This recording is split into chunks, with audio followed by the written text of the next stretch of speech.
دیکھیے اعوذ باللہ من الشیطان الرجیم بسم اللہ الرحمن الرحیم قل من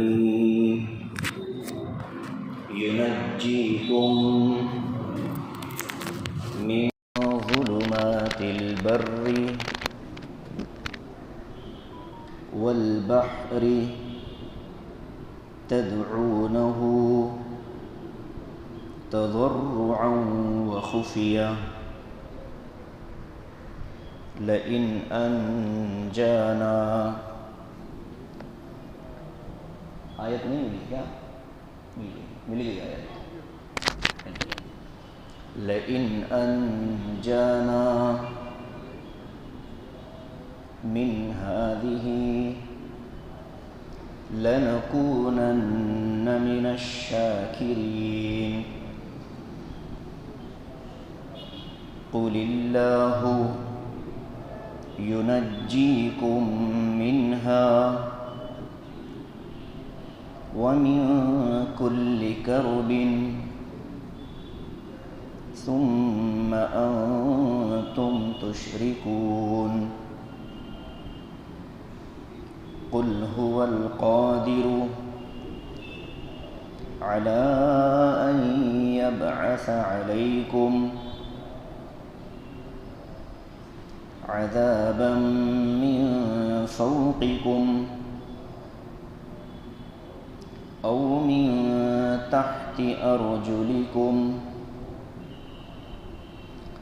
أو يلبسكم شيعا ويذيق بعضكم بأس بعض انظر كيف نصرف الآيات لعلهم يفقهون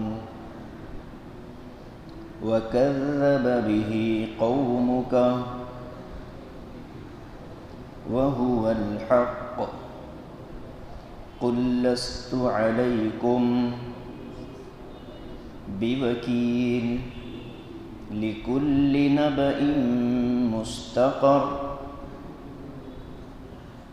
وسوف تعلمون.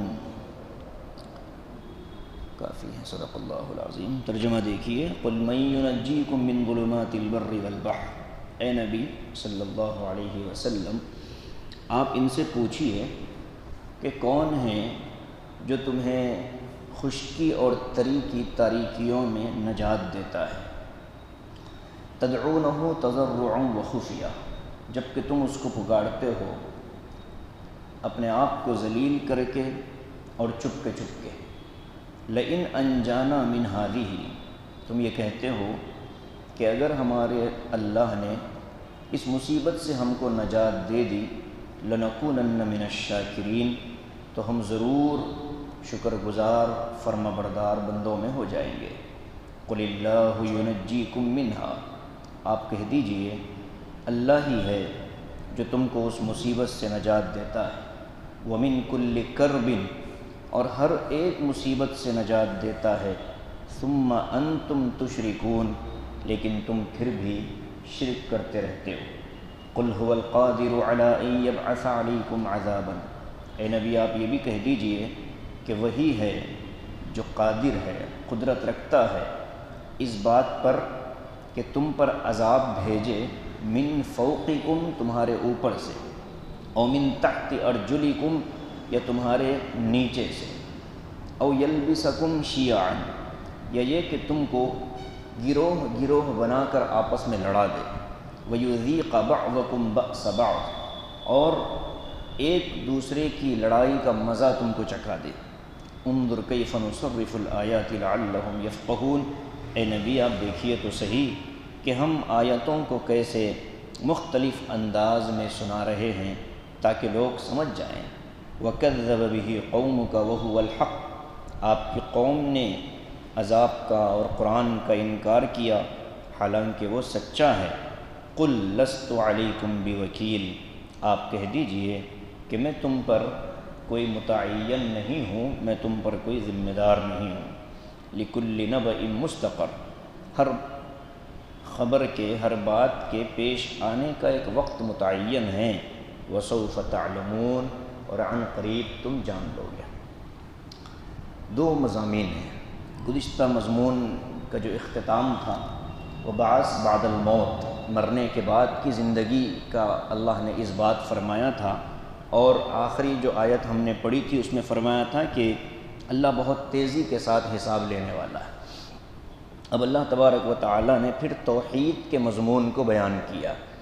توحید کا مضمون قرآن پاک کی وہ صورتوں میں جو مکے میں نازل ہوئی ہجرت سے پہلے بہت تفصیل سے الگ الگ پیرائے میں اللہ نے بیان فرمایا۔ کہیں آیات توحید ترغیب کی شکل میں، ترغیب کا مطلب کسی کام کی رغبت دلانا، کہیں آیات توحید ترہیب کی شکل میں ہے، ترہیب کا مطلب ہیبت بٹھانا، ڈرانا، تخویف جس کو کہتے ہیں، ڈرا کر اللہ نے توحید سمجھائی۔ کہیں آیات توحید تنعیم کی شکل میں ہے، تنعیم کا مطلب ہوتا ہے نعمتوں کا اظہار، آیات دنیا کی نشانیوں کا، اللہ کی قدرت کی آیاتوں کا۔ تو مختلف انداز میں اللہ نے اپنی توحید اور وحدانیت کو ثابت کیا۔ یہ جو آیتیں ہیں یہ توحید بھی، یہ آیتیں ترہیب بھی ہیں، آیت تخویف بھی ہیں، اور آیت تنعیم بھی ہیں۔ مطلب یہ کہ اس میں ڈرایا بھی گیا اور اللہ کی رحمت سے امید دلائی بھی گئی۔ تو ایک ہی آیت میں دو پہلو ہیں۔ یہ قرآن کا حسن ہے، قرآن کی خوبصورتی ہے کہ اس کی آیتیں جس پیرائے میں آپ پڑھو گے آپ کو ایک نیا مزہ آئے گا۔ اللہ فرماتا ہے مشرکین مکہ سے کہ تم جب کسی بڑی مصیبت میں پھنستے ہو تو کسے پکارتے ہو؟ اپنے لات، منات، عزا، یغوث، یعوق، ان معبودان باطلہ کو تو تم نہیں بلاتے، کسے بلاتے ہو؟ اللہ ہی کو پکارتے ہو۔ تم کہتے ہو جب تمہاری کشتی سمندر میں ہواؤں کے تھپیڑوں کا شکار ہو جاتی ہے یا تمہارا قافلہ راستہ بھول جاتا ہے تو تمہیں ڈر لگنے لگتا ہے کہ ہمارا مال، ہماری مویشیاں، ہماری زندگیاں یہ داؤ پر لگیں گی، تو تم ساری کچھ نعمتوں کو چھوڑ کر صرف آواز لگاتے ہو کہ ہمارے اللہ ہمیں اس مصیبت سے نجات دے دیجئے تاکہ ہم آپ پر ایمان لانے والے بن جائیں۔ تو اللہ یاد دلاتا ہے کہ جب تم مصیبتوں میں گھرتے ہو تو یاد کرتے ہو اللہ کو۔ اور اس آیت میں آپ غور کریں، مصیبت زدہ انسان کو اللہ تبارک و تعالیٰ کو یاد کرنے کے 4 طریقے بتائے۔ پہلا لفظ آیا ہے تدعونہ۔ مصیبت زدہ شخص کے لیے سب سے پہلی ضرورت یہ بنتی ہے کہ وہ دعا کرے، دعا۔ تضرع دوسرا نمبر ہے، دعا کے ساتھ اپنے آپ کو ذلیل بنا لے اللہ کے مقابلے میں، اپنے آپ کو ذلیل سمجھے۔ تضرع کہتے ہیں اظہار ذلت کو۔ ابھی یہاں جب مصیبت سر پر پڑتی ہے تو آدمی کی ساری دھما چوکڑیاں ختم ہو جاتی ہیں، عقل بھی زمین پر آ جاتی ہے، ہوش ٹھکانے آ جاتے ہیں، حواس بھی ایک جگہ پر جمع ہو جاتے ہیں۔ وہ ساری چودراہٹیں، وہ ساری جو ہے نا لوگوں میں اپنے آپ کو بڑا سمجھنا، یہ سارا بھول جاتا ہے اور آدمی سیدھا سیدھا اپنی لمٹ اور اپنی اوقات میں آتا ہے۔ وہ آنا بھی ضروری ہے، تضرع۔ اور تیسری چیز خفیہ، اللہ سے چپکے دعائیں مانگتا رہے۔ علماء فرماتے ہیں کہ جہری دعاؤں کے اندر ریا کا شبہ زیادہ ہے۔ جہری دعا یعنی زور سے دعا کے اندر ریا کا شبہ زیادہ ہے۔ سری جو دعا ہوتی ہے، آہستہ آدمی دعا میں 1 گھنٹہ آپ آہستہ دعا کریں۔ آپ دیکھیں جہری دعائیں آپ 2 گھنٹے کر سکتے ہیں، لیکن تنہائی کی دعا آپ 10 منٹ سے زیادہ نہیں کر سکتے، اس لیے کہ ہمارا اپنا نفس ہمیں یہ ورغلاتا ہے اندر سے کہ دیکھو تمہاری دعا پر اتنی چلاٹیاں اور چیخیں نکل رہی، اور دعا کرو، اور لوگ تعریف کریں گے، اور لوگ آپ کو بہت متقی سمجھیں گے۔ اور جب تنہائی میں آدمی دعا مانگتا ہے تو اپنے 10-15 منٹ کے بعد اس کی دعا کا اکاؤنٹ بند ہو جاتا ہے، دروازہ بند کر دو واسع۔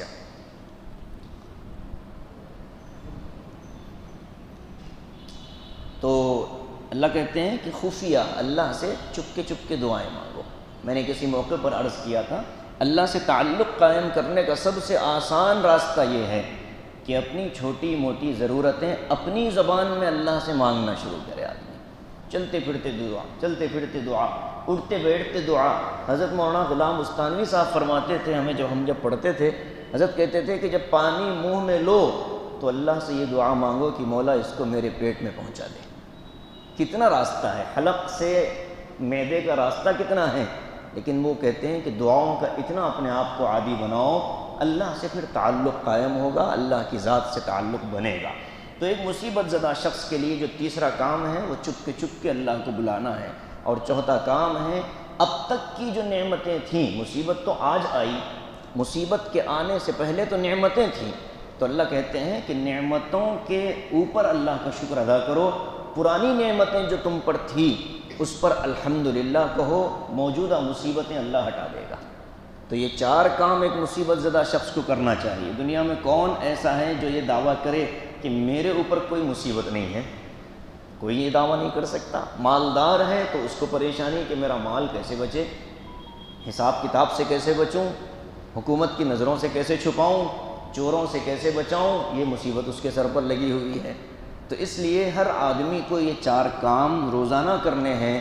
پہلا کام دعا تضرع کے ساتھ، دوسرا ذلیل اپنے آپ کو بنا لینا، اور چپ کے اللہ سے باتیں کرنا، اور اب تک کی نعمتوں پر اللہ کا شکر ادا کرنا، یہ ایک مصیبت زدہ شخص کے کام ہیں۔ تو اللہ مشرکین کو کہتا ہے کہ تم یہ سارے کام کرتے ہو اور دعویٰ کرتے ہو کہ اگر اللہ ہماری اس مصیبت سے ہمیں نجات دے دے گا تو ہم اللہ کا شکر ادا کریں گے، یعنی ہم ایمان والے ہو جائیں گے۔ دیکھیے قرآن پاک میں شکر کا جو لفظ آیا ہے وہ ایمان کے لیے بھی آیا ہے اور نعمتوں پر شکر کے لیے بھی آیا ہے۔ ایمان کے لیے کہاں آیا؟ شیطان نے اللہ سے کیا کہا جب اس کو زمین پر اتارا جا رہا تھا؟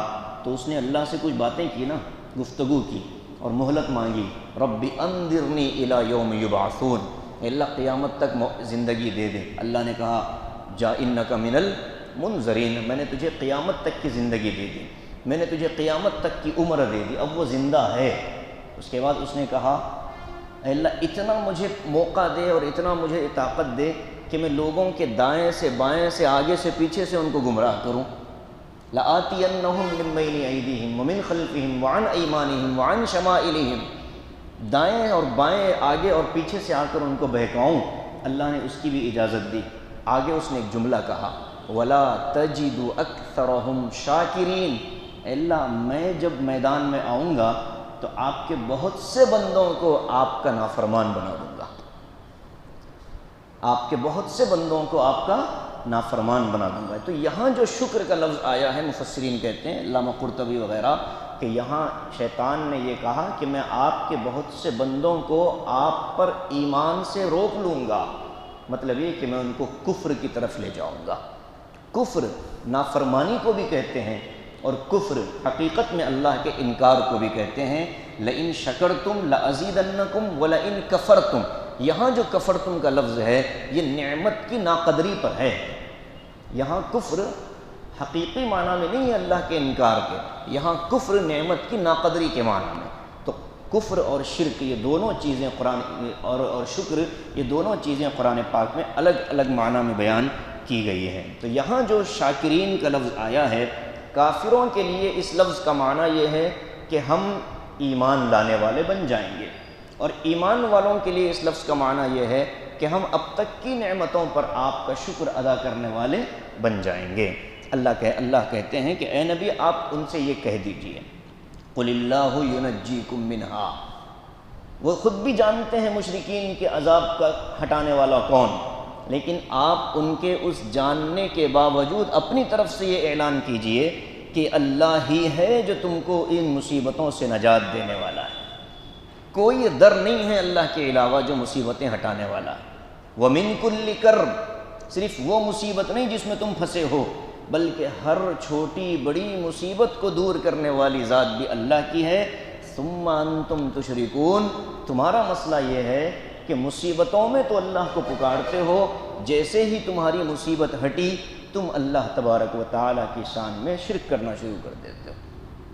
یہ مشرکین کا حال تھا۔ ایمان والوں کا حال کیا ہے؟ بیماری اور پریشانیوں میں تو خوب اللہ یاد آتا ہے، آسودہ زندگی کے اندر اللہ کو لوگ بلا دیتے ہیں۔ آسودہ زندگی، خوشحال زندگی جب آتی ہے تو پھر اللہ کو بھول جاتے ہیں۔ گھر کی شادیاں دیکھ لیں، کوئی اللہ رسول یاد نہیں ہوتا؟ مصیبت جب گھر پر آئے، کوئی حادثہ گھر پر آئے تو بہت زیادہ اللہ کا ذکر ہونے لگتا ہے، دعائیں ہونے لگتی ہیں، ختم قرآن کی مجلسیں جمع ہو جاتی ہیں۔ کسی کے گھر میت ہو جائے تو دیکھیں اس گھر کے اوپر کپڑے بھی بدل جاتے ہیں، لباس بھی سفید آ جاتا ہے، سر پر ٹوپیاں جم جاتی ہیں، مسجد میں آبادی ہو جاتی ہے، خاندان والے نماز میں آ جاتے ہیں، ذکر ہوتا ہے، دعائیں ہوتی ہیں۔ اور اسی گھر میں شادی آ جائے تو کوئی اللہ کو یاد کرنے والا نہیں، یہاں تک کہ جس بندے کی شادی ہو رہی ہے وہ بھی اپنی شادی کے دن نکاح کے لیے مسجد میں آیا تو پھر دوبارہ کبھی نظر نہیں آتا، وہ بھی مجبوری میں آتا ہے کہ نکاح چونکہ مسجد میں ہے اس لیے مجبوراً دولہے کو مسجد آنا ہے۔ اب اس کے بعد وہ مغرب کی نماز بھی چھوڑ دیتا ہے، عشاء بھی عام طور پر چھوٹ جاتی ہے۔ تو یہ فرق ہے ہمارا کہ خوشحالی میں اللہ کو کتنا یاد کرتے ہیں اور مصیبتوں میں اللہ کو کتنا یاد کرتے ہیں۔ اللہ نے مشرکین کے لیے جو لفظ استعمال کیا، یہ آیت ان کے لیے خاص ہے لیکن ہمارے لیے عام ہے۔ اللہ نے عام حکم بیان فرمایا، یُنَجِّیکُم مِّنْہَا وَمِن کُلِّ کَرْبٍ، اللہ ہی ہے جو تم کو اس مصیبت سے اور اس جیسی ہر مصیبت سے نجات دیتا ہے، ثُمَّ أَنتُمْ تُشْرِكُونَ، لیکن تم لوگ شرک کر جاتے ہو، اس کی نافرمانی کرتے ہو، بھول جاتے ہو۔ یہی تو کمال ہے بندے کا کہ اللہ کی یاد خوشحالی میں بھی ہو، اللہ کی یاد تنگ دستی میں بھی ہو، تبھی تو آدمی کا ایمان مانا جائے گا۔ مصیبتوں میں اللہ کو پکار کر راحتوں میں اللہ کو بھول جانا یہ بدبختی کی علامت ہے، یہ نافرمانی کی علامت ہے۔ اپنے آپ کو اس سے ہم سب کو بچانے کی ضرورت ہے۔ آگے اللہ فرماتا ہے کہ ایک عذاب سے اللہ نے بچایا تو اس کا مطلب یہ نہیں کہ دوبارہ تم پر عذاب نہیں آ سکتا۔ اللہ اپنی قدرت مطلقہ کا بیان فرماتا ہے، قل هو القادر، اے نبی آپ کہہ دیجئے ان سے کہ وہی اللہ قادر ہے اس بات پر کہ تم پر عذاب لائے۔ اب عذاب کی الگ الگ شکلیں اس آیت میں بیان کی گئی، توجہ سے سنیں۔ اللہ فرماتا ہے کہ ایک عذاب انسان پر وہ آتا ہے جو اوپر سے آنے والا ہوتا ہے، جس کا تعلق آسمانوں سے ہے، جیسے بارشیں، طوفان، آندھیاں، اور پرانے زمانے میں جو اقوام گزری ہیں، قوم عاد، قوم سمود، چیخیں، صیحہ، ریحہ، تیز ہوا، چیخ آئی اور قوم عاد ختم ہو گئی۔ پتھروں کی بارش جیسے کہ حضرت لوط کی قوم پر گزری، یہ آسمانی عذاب ہے۔ ایک عذاب ہوتا ہے من تحت ارجلکم، زمین سے آتا ہے، کسی کو زلزلوں کا شکار بنا دیا جائے، یہی کہ کسی کو زمین میں دھنسا دیا جائے، جیسے قوم مدین کو اور اور قارون کو دھنسایا گیا۔ فخسفنا به وبداره الارض، اللہ کہتے ہیں کہ ہم نے قارون کو اس کے پورے خزانے اور اس کے پورے محلات کے ساتھ زمین میں دھنسا دیا، یہ ایک عذاب ہو گیا۔ تیسرا عذاب جو عام طور پر انسانوں کو آتا ہے وہ انسانوں کی آپس کی لڑائیاں ہیں، شیعاً، گروہ، فرقے، مسلمان فرقے بن گئے، مسلمان غیر مسلم الگ الگ ہو گئے، یا مسلمان آپس میں الگ الگ ہو گئے اور فرقے بن گئے، لڑنے لگے۔ وَيُذِيقَ بَعْضَكُمْ بَأْسَ بَعْض، لڑائی اتنی بڑی کہ ایک گروہ دوسرے گروہ پر زیادتی کرتا ہے، مارتا ہے، کاٹتا ہے، قتل کر دیتا ہے۔ یہ چار قسم کے عذاب آتے ہیں انسان پر۔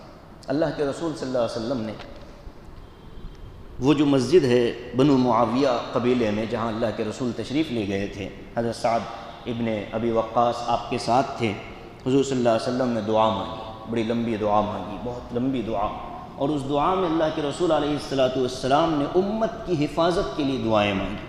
پہلی دعا مانگی کہ اللہ میری امت پر وہ عذاب مسلط مت کیجئے کہ جو میری پوری امت اور پوری قوم کو ختم کر دے۔ اللہ تعالیٰ نے قبول کر لیا، اب اس امت پر وہ پہلی امتوں والا عذاب نہیں آئے گا۔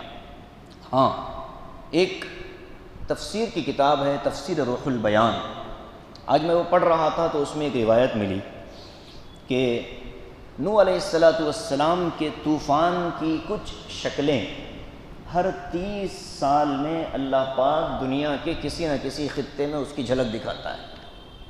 میں نے بھی پہلی دفعہ پڑھا تفسیر روح البیان، اس میں لکھا ہے کہ اللہ تبارک و تعالی ہر 30 سال میں ایک مرتبہ طوفان نوح کی کچھ جھلک دنیا کے کسی خطے میں ظاہر کرتا ہے.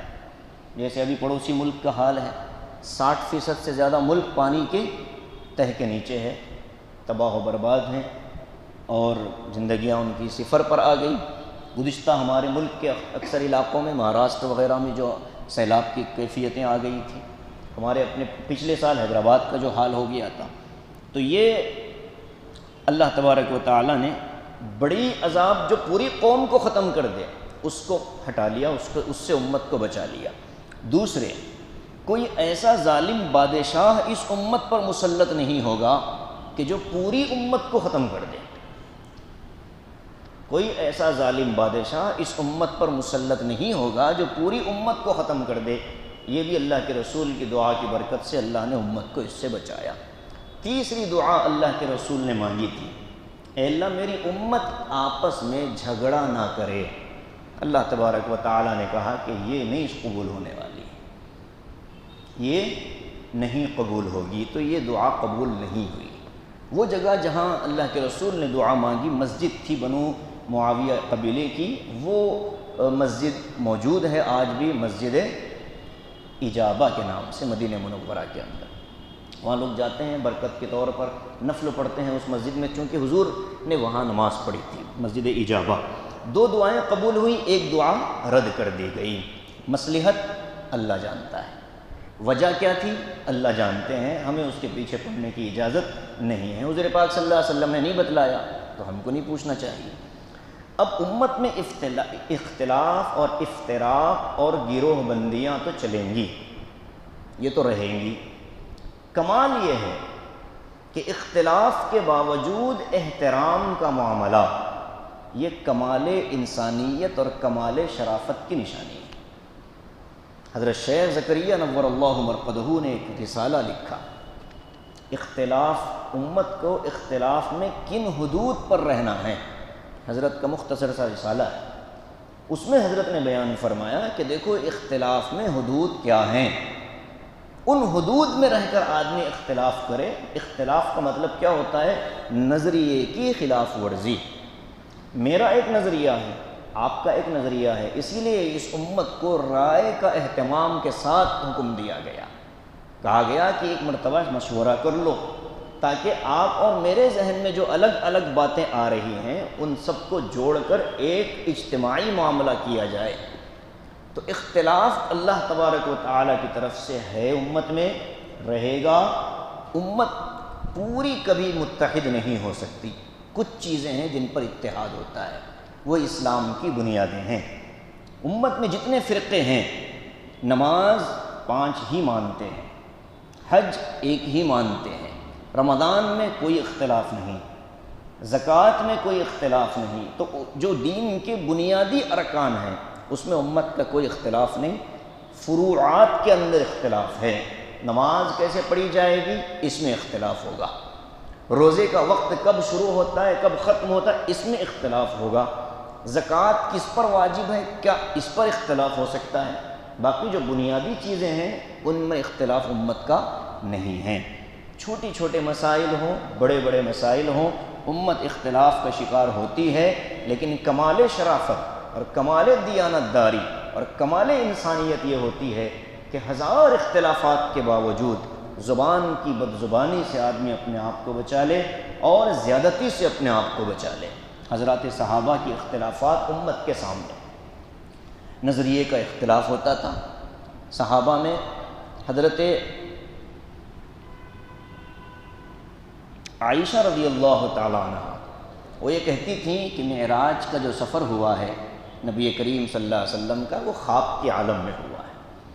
حضرت علی، حضرت عبداللہ ابن مسعود یہ کہتے تھے کہ نہیں، جسم اور روح دونوں کا ایک ساتھ ہوا ہے. نظریے میں اختلاف ہوا، لیکن تاریخ ہمیں کبھی نہیں بتاتی کہ کبھی حضرت عائشہ کی شان میں حضرت علی نے گستاخی کی ہو یا حضرت علی کی شان میں حضرت عائشہ نے کبھی گستاخی کی ہو. یہ معاملات آگے چلے، صحابہ کے درمیان جو چیزیں ہوئی بعد میں چل کر مشاجرات پیش آئے. نظریاتی اختلاف تو تھا لیکن صحابہ نے آپس میں ایک دوسرے کی کبھی جو ہے نا بدتمیزی نہیں کی۔ اب یہ ایک عذاب ہے، آدمی کڑتا رہتا ہے، جس سے آپ کو اختلاف ہو، اس کی ہر مسکراہٹ آگے والے کو قتل کر دیتی ہے، آگے والا اس کی مسکراہٹ کو برداشت نہیں کر پاتا، دل اس کا بے چین ہو جاتا ہے، حسد کا شکار ہو جاتا ہے۔ تو جس اختلاف میں انسان کی نفسانیت داخل ہو جائے وہ اختلاف عذاب ہے۔ جس اختلاف میں انسان کی نفسانیت داخل نہ ہو، ملاقاتیں اچھی ہوں، بات چیت اچھی ہو، جہاں سلام دعا بند ہو گیا، یہاں پھر مطلب یہ ہے کہ یہ اختلاف عذاب ہے، اور یہاں نفسانیت داخل ہو گئی ہے، اللہ کی رضا اب باقی نہیں رہی، بلکہ اپنی ذات اور اپنا۔ حضرت تھانوی رحمۃ اللہ علیہ سے کسی نے پوچھا کہ حضرت امت کے اندر اختلافات جو بڑھ رہے ہیں اس کو روکا کیسے جائے؟ حضرت نے یہی جواب دیا کہ ممکن تو ہے نہیں، البتہ اس کو گناہ کے زمرے سے نکالنے کی شکل یہ ہے کہ اللہ تبارک و تعالیٰ کے لیے اگر کسی سے ناراض ہو، اختلاف ہو نظریے کا، دلیل کی بنیاد پر، تو آدمی آگے والے کے لیے خیر کی دعا کرنا شروع کر دے۔ اللہ تعالیٰ آپ کو ہدایت دے، اللہ آپ پر رحم فرما دے، ملاقاتیں باقی رکھے۔ حضرت نے نسخہ بتلایا۔ اب اس میں دوسری شکل بھی سمجھ لیں عذاب، ایک تو وہ جو آسمانی، ایک قول ہے حضرت عبداللہ ابن عباس کا، حضرت فرماتے ہیں کہ اس میں من فوقکم سے مراد ظالم بادشاہوں کا مسلط ہونا بھی ممکن ہے، یعنی اللہ کی طرف سے ظالم بادشاہوں کا مسلط ہو جانا یہ بھی ایک عذاب ہے۔ من تحت ارجلکم، نیچے سے جو عذاب ہے وہ کیا ہے؟ تو حضرت عبداللہ ابن عباس فرماتے ہیں کہ اس کا ایک مطلب یہ ہے کہ آپ کے ماتحت اور آپ کے غلام اور آپ کی اولادیں آپ کی نافرمانی کرنے لگیں، یہ بھی عذاب ہے۔ اولاد کی نافرمانی بھی تو ایک عذاب ہے، غلام کی نافرمانی اور سرکشی یہ بھی ایک عذاب ہے۔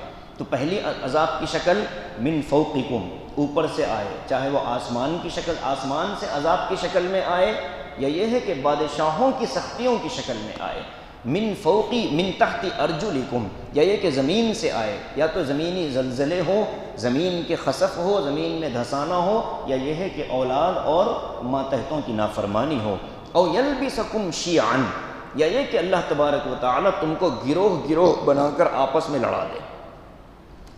وَيُذِيقَ بَعْضَكُمْ بَأْسَ بَعْضٍ، اور ایک دوسرے کو دوسرے کی لڑائی کا مزہ چکھا دے۔ اللہ کے رسول کی ایک دعا ہے، اللہم انی اعوذ بک، یہ حضور پاک صلی اللہ علیہ وسلم صبح شام مانگا کرتے تھے۔ پہلے تو یہ مانگتے تھے اللہم انی اسألک العفو والعافیہ فی الدین والدنیا والآخرہ، اللہم انی اسألک العافیہ فی دینی ودنیایا، دو باتیں ہو گئی، فی دینی و دنیایا، وَأَعُوذُ بِكَ، اے اللہ میں آپ سے پناہ میں آتا ہوں، یا یوں سمجھیں کہ ایک جملہ اور ہے بیچ میں، اللہم استر عوراتی وآمن روعاتی واحفظنی من بین یدی ومن خلفی، اے اللہ میری عزت بچا لے، اللہم استر عوراتی، پوشیدہ چیزوں کی حفاظت فرما، وآمن روعاتی، میرے دل میں جو خوف اور خطرے کے بادل ہیں اس سے مجھے امن عطا فرما، واحفظنی من بین یدی ومن خلفی، میری حفاظت فرما میرے سامنے سے بھی اور میرے پیچھے سے بھی، واحفظنی من بین یدی ومن خلفی وعن یمینی وعن شمالی ومن فوقی، اے اللہ میرے دائیں سے بھی حفاظت فرما، بائیں سے بھی حفاظت فرما، اوپر سے بھی حفاظت فرما، وَأَعُوذُ بِكَ أَنْ أُغْتَالَ مِنْ تَحْتِي، اے اللہ میں پناہ چاہتا ہوں کہ میں زمین کے اندر سے ہلا دیا جاؤں۔ کیا بہترین دعا، اللہ کے رسول نے کیا پیاری دعا امت کو سکھائی، اور یہ دعا بھی مناجات مقبول میں حضرت اقدس تھانوی نور اللہ مرقدہ نے نقل فرما دی۔ تو امت کو ان دعاؤں کا اہتمام کرنا چاہیے صبح شام، اے اللہ آگے سے پیچھے سے دائیں سے بائیں سے اوپر سے اور نیچے سے میری حفاظت فرمائیے، میرے نسلوں کی حفاظت فرمائیے۔ تو جہاں ہم اپنے دیگر چیزوں کی حفاظت کی دعا مانگتے ہیں، وہیں اپنے ایمان کی، جان کی، اپنی زندگی کی بھی حفاظت کی دعائیں اللہ سے کرنا ہے۔ انظر کیف نصرف الآیات لعلہم یفقہون، اے نبی آپ دیکھیے تو صحیح، غور تو کیجئے کہ ہم کیسے آیتوں کو الگ الگ انداز میں پیش کرتے ہیں تاکہ لوگ اب تو سمجھ لیں۔ وَكَذَّبَ بِهِ قَوْمُكَ وَهُوَ الْحَقُّ، اے نبی آپ کی قوم نے اس کتاب اور قرآن کو جھٹلایا حالانکہ یہ سچا ہے، حق ہے، سچا ہے، عذاب کو جھٹلایا، عذاب برحق ہے۔ آپ سے پوچھتے ہیں کہ عذاب اگر سچا ہے تو لے آؤ، آپ کہہ دیجئے لست علیکم بوکیل، میں عذاب لانے کا ذمہ دار نہیں ہوں۔ اللہ کے رسول نے کہہ دیا کہ میں تمہیں عذاب کی خبر دے رہا ہوں، کب آئے گا اللہ جانتا ہے۔ کیوں؟ لکل نبأ مستقر، ہر خبر کے وجود میں آنے کا، وقوع میں آنے کا ایک وقت متعین ہے۔ وسوف تعلمون، تم خود جان لو گے عن قریب۔ کب جانیں گے؟ مکے والوں نے تو جان لیا بدر کے میدان میں۔ جو مکے کے مشرکین تھے، جن لوگوں نے کمزور مسلمانوں کو بہت زیادہ تکلیفوں کا شکار بنایا، انہی کمزوروں کے ہاتھوں سے اللہ پاک نے ان بڑے بڑے مشرکین کو زمین چٹوا دی، اور وہ 70 سرداران قریش بدر کے اندر مارے گئے، 70 گرفتار ہو کر اللہ کے رسول کے پاس بطور قیدی پیش کیے گئے۔ تو یہ اللہ نے دنیا میں بھی ان کو ایک عذاب کی شکل بتلا دی، اور خود قرآن پاک میں بھی اللہ نے فرمایا وَمَا كَانَ اللَّهُ مُعَذِّبَهُمْ وَأَنْتَ فِيهِمْ، اللہ تبارک و تعالی قوم کو عذاب نہیں دے گا جب تک رسول قوم کے اندر موجود ہیں۔ قاتلوہم یعذبہم اللہ بأیدیکم، اللہ نے فرمایا کہ ایمان والو ان سے قتال کرو۔ قاتلوہم کا مطلب قتال کرنا، جہاد کرنا۔ اے ایمان والو ان سے قتال کرو، اللہ تمہارے ہاتھوں سے ان کو عذاب دے گا۔ اور بدر کے میدان میں دیکھ لیا لوگوں نے، 313 مٹھی بھر اور مقابلے میں 1000 لشکر۔ اللہ کے رسول دعا مانگ رہے تھے اللہم ان تہلک هذه العصابہ لن تعبد الى یوم القیامہ، اے اللہ اگر آپ آج یہ مٹھی بھر جماعت ختم ہو جائے تو قیامت تک آپ کا نام لینے والے کوئی نہیں رہیں گے۔ دعا مانگی گئی، اور دعا کے بعد پھر اللہ کے رسول صلی اللہ علیہ وسلم کے لیے مدد اتری فرشتوں کی، 3000 پھر 5000 ب3,000 ب5,000 من الملائکۃ مسومین، اللہ تعالیٰ نے متعین فرشتوں کو بھیجا۔ ان کی امارت اور ذمہ داری حضرت جبرائیل کے پاس تھی۔ حضرت علی کہتے ہیں کہ میں نے آواز سنی اقدم یا حیزوم، اقدم یا حیزوم، یہ آواز میں نے کان میں سنی۔ میں نے آقا سے پوچھا کہ یا رسول اللہ یہ کیا آواز تھی؟ تو آقا فرماتے ہیں کہ علی یہ جبرائیل تھے جو اپنے گھوڑے کو آگے بھگا رہے تھے، اور حیزوم ان کے گھوڑے کا نام تھا۔ حضرت علی کہتے ہیں کہ میں نے بدر میں تلوار اٹھائی مشرک کو مارنے کے لیے، میری تلوار کے لگنے سے پہلے اس کے 2 ٹکڑے ہو گئے۔ میں نے آقا سے پوچھا کہ یہ کیا تھا؟ کہتے ہیں کہ اللہ تعالیٰ نے تمہاری مدد کے لیے 5000 فرشتے اتار دیے تھے۔ تو یہ ہوتا ہے اللہ تبارک و تعالی مسلمانوں کے ہاتھوں سے مشرکین کو عذاب، لیکن کب ہوا؟ فضائے بدر کے پیدا کرنے کے بعد ہوا۔ فضائے بدر پیدا کر، فرشتے تیری نصرت کو اتر سکتے ہیں گردوں سے قطار اندر قطار اب بھی۔ جب انسانوں میں، مسلمانوں میں بدر والے اوصاف پیدا ہو جائیں، ایک دوسرے کے لیے قربانی کا جذبہ پیدا ہو۔ ایک کھجور ہوتا تھا، ایک صحابی صبح سحر میں چوستے اور اس سے روزے کی نیت کر لیتے، پھر دوسرے ساتھی کو دیتے، ایک ایک کھجور کئی صحابہ کے درمیان تقسیم ہوتا۔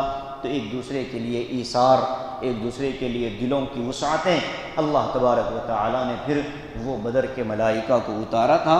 مختلف جگہ پر اللہ نے یہ نظام بنایا ہے جہاں مسلمانوں میں ایک دوسرے کے لیے وسعتیں اور قربانیوں کے جذبے پیدا ہوتے ہیں، اللہ کی مدد شامل حال ہوتی۔ اللہ فرماتے ہیں کہ یہ میری قدرت ہے، اور جب میری قدرت کو تم نے سن لیا تو پھر میرے علاوہ تم اگر کسی اور کی عبادت میں اپنے آپ کو مشغول کرو گے تو پھر میرا عذاب بڑا سخت ہے۔ جیسے پہلی مرتبہ میں نے بچایا، دوسری مرتبہ اگر عذاب میں نے مبتلا کر دیا تو تمہیں میرے ہاتھوں سے کون بچانے والا ہے؟ آگے اللہ تعالیٰ نے ایک ایسی آیت اتاری ہے جو ہمیں بہت جھنجھوڑ کر رکھ دیتی ہے۔ وہ کیسی مجلسیں جن مجلسوں سے مسلمانوں کو دور رہنا چاہیے۔ اللہ کے رسول کے واسطے سے پوری امت کو پیغام دیا گیا ہے۔ اللہ تعالی ہمیں اللہ اپنی قدرت سمجھا دے، اور اپنی ذات پر کامل یقین اور ایمان اللہ ہم سب کو نصیب فرما دے، اور اسی ایمان کی حالت میں اللہ ہم سب کو دنیا سے اٹھائے۔ اللہ قیامت میں ہم سب کو سرخرو فرما دے۔ آمین وآخر دعوانا ان الحمد للہ رب العالمین۔ جی صاحب، کیا سوال پوچھنا ہو تو پوچھیں۔